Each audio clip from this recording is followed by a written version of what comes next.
decide what you want, believe you can have it, believe you deserve it, and believe it's possible for you.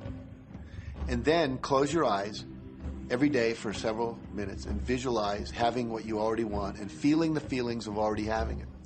Come out of that and focus on what you're grateful for already.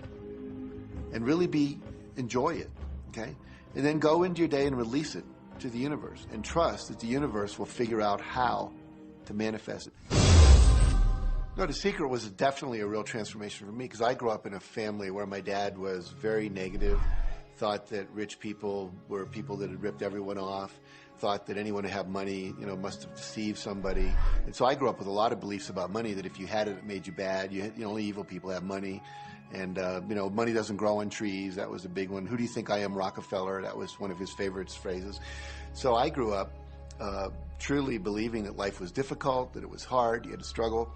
And it was only when I met W. Clement Stone that I literally began to shift my life. Whatever the mind of man can conceive and achieve. When I was working with Stone, he said, I want you to set a goal that's so big that if you achieved it, it would blow your mind. And you would know it's only because of what I've taught you that you would have achieved this goal. Well, at the time, I was making about $8,000 a year. And for some reason, I wanted something that was really measurable. So I said, I want to make $100,000 in a year. Now, I had no idea how I could do that. I saw no strategy, no possibility, but I just said, I'm going to declare that, I'm going to believe it, I'm going to act as if it's true, and release it. And so I did that. And one of the things he taught me was every day to close your eyes and visualize the goal as if it's already achieved. And I had actually made a $100,000 bill that I put on the ceiling. So the first thing I'd see when I woke up, I'd look up and there it was. It would remind me that this was my intention.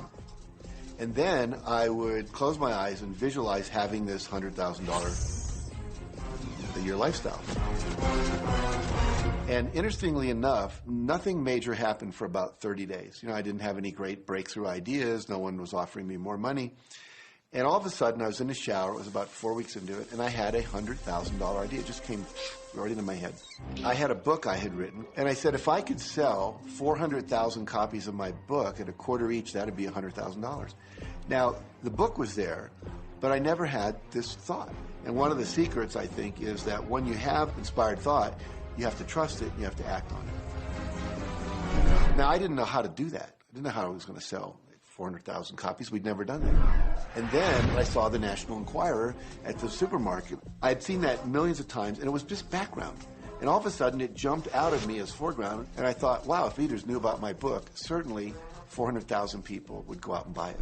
And about 6 weeks later, I gave a talk at Hunter College in New York to 600 teachers, and this lady comes up at the end and she says, that was a great talk. I'd like to interview you.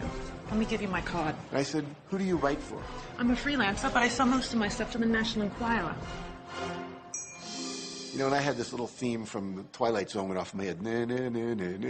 You're like, whoa, this stuff's really working. So that article came out, and our book sales started to take off. But the point I want to make is that I was attracting into my life all these different events, including this person. And to make a long story short, I did not make $100,000 that year. We made $92,327. But do you think we were like depressed and going, this doesn't work? No, we were going, whoa, this is amazing. And so my wife said to me, wow, if it works for 100,000, you think it'd work for 1 million? And I said, I don't know. I think so. Let's try it. My publisher actually wrote me a check as a royalty check for our first Chicken Soup for the Soul book. And he actually put a smiley face in his signature because it was the first $1 million check he'd ever written. And so I know from my own experience, because I wanted to test it, does this secret really work? And when we put it to the test, it absolutely worked. And now I live my life from that every single day.